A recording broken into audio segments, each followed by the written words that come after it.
नमो नमः। आज दिनांक 1 जनवरी 2024 भारतीय तिथि के अनुसार 2080 वर्ष का पंचमी पौष कृष्ण मास की आप सबका अभिनंदन, स्वागत, कार्यकारी नववर्ष की शुभकामनाएं। कल सप्तम अध्याय का प्रथम श्लोक का विवेचन कुछ भाग शेष रह गया था, उसे आगे बढ़ाते।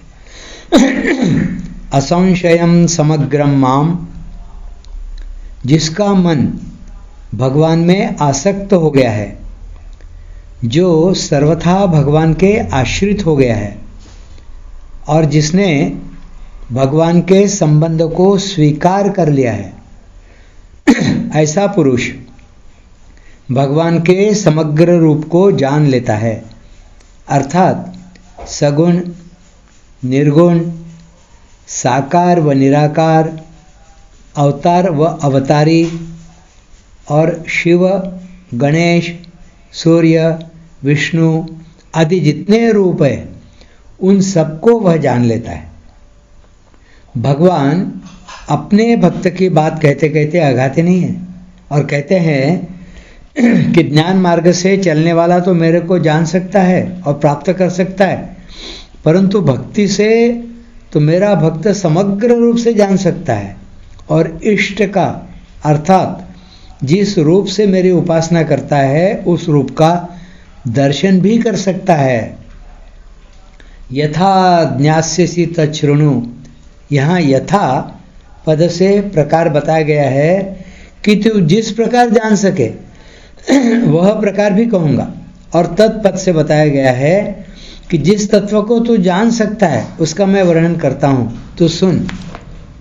छठे अध्याय के 47वें श्लोक में श्रद्धावान भजते यो माम समय युक्त तमो मतः पदों में प्रथम पुरुष वह का प्रयोग करके सामान्य बात कही थी, और यहाँ 7वां अध्याय आरंभ करते हुए यथा ज्ञास्यसि तच्छृणु पदों में मध्यम पुरुष तू का प्रयोग करके अर्जुन के लिए विशेषता से कहते हैं कि तू जिस प्रकार मेरे समग्र रूप को जानेगा वह मेरे से सुन। इससे पहले के 6 अध्यायों में भगवान के लिए समग्र शब्द नहीं आया है।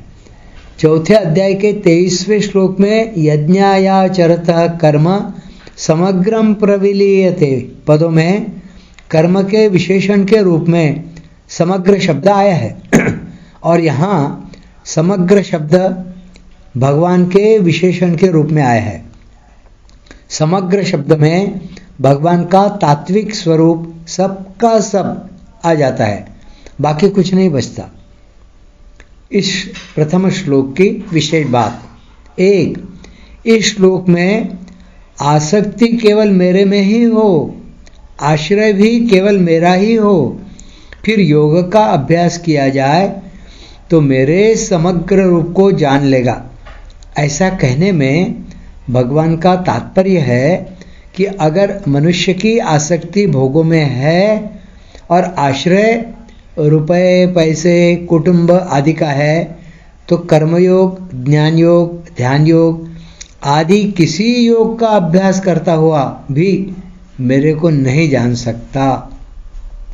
मेरे समग्र रूप को जानने के लिए तो मेरे में ही प्रेम हो, मेरा ही आश्रय हो, मेरे से किसी भी कार्य पूर्ति की इच्छा न हो, ऐसा होना चाहिए और ऐसा नहीं होना चाहिए।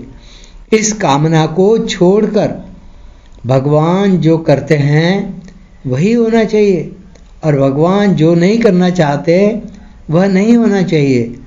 इस भाव से केवल मेरा आश्रय लेता है वह मेरे समग्र रूप को जान लेता है। इसलिए भगवान अर्जुन को कहते हैं कि तू मैया सक्त मनाहा और मदाश्रय हो जा। परमात्मा के साथ दूसरी बात, परमात्मा के साथ वास्तविक संबंध का नाम योगम है, और उस संबंध को अखंड भाव से मानने का नाम युंजन है। तात्पर्य यह है कि मन, बुद्धि, इंद्रियां आदि के साथ संबंध मानकर अपने में मैं रूप से जो एक व्यक्तित्व मान रखा है, उसको न मानते हुए परमात्मा के साथ जो अपनी वास्तविक अभिन्नता है उसका अनुभव करता रहे। वास्तव में योगम युंजन की इतनी आवश्यकता नहीं है जितनी आवश्यकता संसार की आसक्ति और आश्रय छोड़ने की है। संसार की आसक्ति और आश्रय छोड़ने से परमात्मा का चिंतन स्वतः स्वाभाविक होगा और संपूर्ण क्रियाएं निष्काम भावपूर्वक होने लगेंगी। फिर भगवान को जानने के लिए उसको कोई अभ्यास नहीं करना पड़ेगा। इसका तात्पर्य यह है कि जिसका संसार की तरफ खिंचाव है और जिसके अंतःकरण में उत्पत्ति व विनाशील वस्तुओं का महत्व बैठा हुआ है, वह परमात्मा के वास्तविक स्वरूप को नहीं जान सकता, कारण कि उसकी आसक्ति, कामना, महत्ता संसार में है, जिससे संसार में परमात्मा के परिपूर्ण रहते हुए भी वह उनको नहीं जान सकता। मनुष्य का जब समाज के किसी बड़े व्यक्ति से अपनापन हो जाता है तब उसको एक प्रसन्नता होती है। ऐसे ही जब हमारे सदा के हितैषी और हमारे खास अंशी भगवान में आत्मीयता जागृत हो जाती है, तब हरदम प्रसन्नता रहते हुए एक अलौकिक विलक्षण प्रेम प्रकट हो जाता है। फिर साधक स्वाभाविक ही भगवान में मनवाला और भगवान के आश्रित हो जाता है। शरणागति के पर्याय आश्रय, अवलंबन, अधीनता, प्रपत्ति और सहारा, ये सभी शब्द शरणागति के पर्यायवाचक होते हुए भी अपना अलग अर्थ रखते हैं। जैसे एक आश्रय, जैसे हम पृथ्वी के आधार के बिना जी नहीं सकते और उठना बैठना आदि कुछ कर ही नहीं सकते, ऐसे ही प्रभु के आधार के बिना हम जी नहीं सकते और कुछ भी कर नहीं सकते। जीना और कुछ भी करना प्रभु के आधार से ही होता है। इसी को आश्रय कहते हैं। 2. अवलंबन, जैसे किसी के हाथ की हड्डी टूटने पर डॉक्टर लोग उस पर पट्टी बांधकर उसको गले के सहारे लटका देते हैं और वह हाथ गले के अवलंबित हो जाता है। ऐसे ही संसार से निराश और अनाश्रित होकर भगवान के गले पड़ने अर्थात भगवान को पकड़ लेने का नाम अवलंबन है। 3. अधीनता। अधीनता 2 तरह से होती है। एक, कोई हमें जबरदस्ती से अधीन कर ले या पकड़ ले, और 2, हम अपनी तरफ से किसी के अधीन हो जाएं या उसके दास बन जाए। ऐसे ही अपना कुछ भी प्रयोजन न रखकर अर्थात केवल भगवान को लेकर ही अनन्य भाव से सर्वथा भगवान का दास बन जाना और केवल भगवान को ही अपना स्वामी मान लेना अधीनता है। 4. प्रपत्ति, जैसे कोई किसी समर्थ के चरणों में लंबा पड़ जाता है, ऐसे ही संसार की तरफ से सर्वथा निराश होकर भगवान के चरणों में गिर जाना प्रपत्ति, प्रपन्नता है। 5. सहारा, जैसे जल में डूबने वाले को किसी वृक्ष, लता, रस्से आदि का आधार मिल जाए, ऐसे ही संसार में बार बार जन्म मरण में डूबने के भय से भगवान का आधार ले लेना सहारा है। मुझे भगवान बुद्ध के जीवन की एक कहानी यहाँ पर याद आती है। उन्होंने बहुत उपवास व्रत आदि किए और उस कारण, क्योंकि निर्वाण प्राप्त करना है, मोक्ष प्राप्त करना है, मुक्ति प्राप्त करना है, इन दुखों से रहित हो रहे हैं, दुखों के परे जाना है, यह उन्होंने ठान लिया था। उस प्रक्रिया में शरीर इतना कृशकाय हो गया, इतना कृशकाय हो गया, बिल्कुल हड्डियों का ढांचा रह गया, ऊपर केवल चमड़ी, मांस खत्म, ऐसी स्थिति हो गई थी। चेहरा एकदम सूख गया। एक दिन वह उस नदी के किनारे जाते हैं, जिस नदी के किनारे यह है, उस नदी का नाम मैं भी भूल सा गया हूँ, और वहाँ पानी के लिए झुकते हैं तो गिर जाते हैं नदी में, और नदी के प्रवाह में बहने लगते हैं। बहते बहते जब आगे जाते हैं तो एक लता, एक बेल जो नदी के अंदर उतरी हुई है, वह उनके हाथ लग जाती है और वह पकड़े हुए रहते हैं, और पकड़े हुए बहुत देर तक, क्योंकि निकल नहीं सकते, शरीर में प्राण नहीं है। और वहाँ पर बहुत देर तक रहने के बाद जैसे तैसे अपने कोहनियों के बल, जिसको क्रॉलिंग कहते हैं, ऐसा करते करते करते करते वे ऊपर आते हैं। और तब उन्हें ऊपर अति होती है कि यह जीवन तो व्यर्थ होने वाला है, बस अब मैं इस वृक्ष के नीचे बैठूं और अपना साध्य, अपना ध्येय जब तक प्राप्त नहीं होता है तब तक मैं यहाँ से उठूंगा नहीं। लक्ष्यम साधयामी वा शरीरम पातयामी, ऐसा अंदर ही अंदर संकल्प लेकर उस पीपल वृक्ष के नीचे वे बैठते हैं।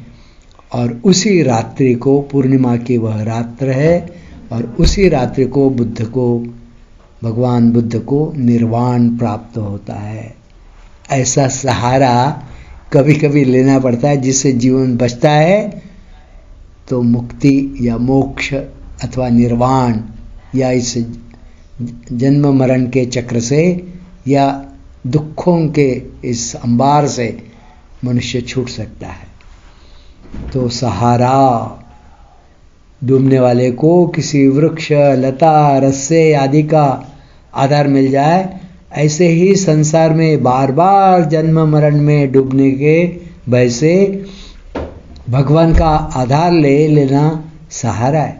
इस प्रकार उपर्युक्त सभी शब्दों में केवल शरणागति का भाव प्रकट होता है।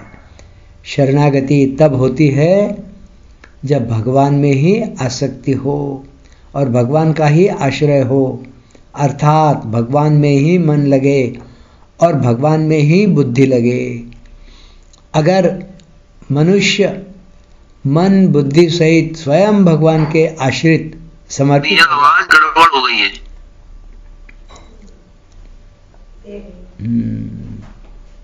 आज नहीं आ रही। हाँ हाँ समझ।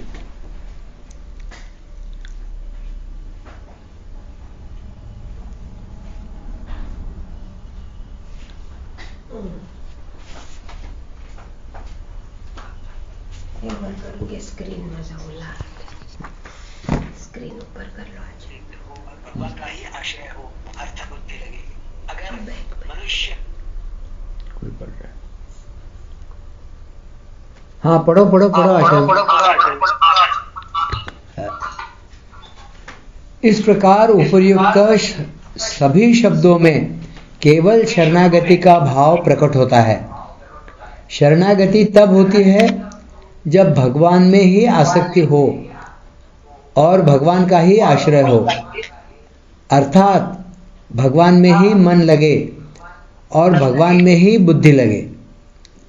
अगर मनुष्य मन व बुद्धि सहित स्वयं भगवान के आश्रित समर्पित हो जाए तो शरणागति के उपर्युक्त सबके सब भाव उसमें आ जाते हैं।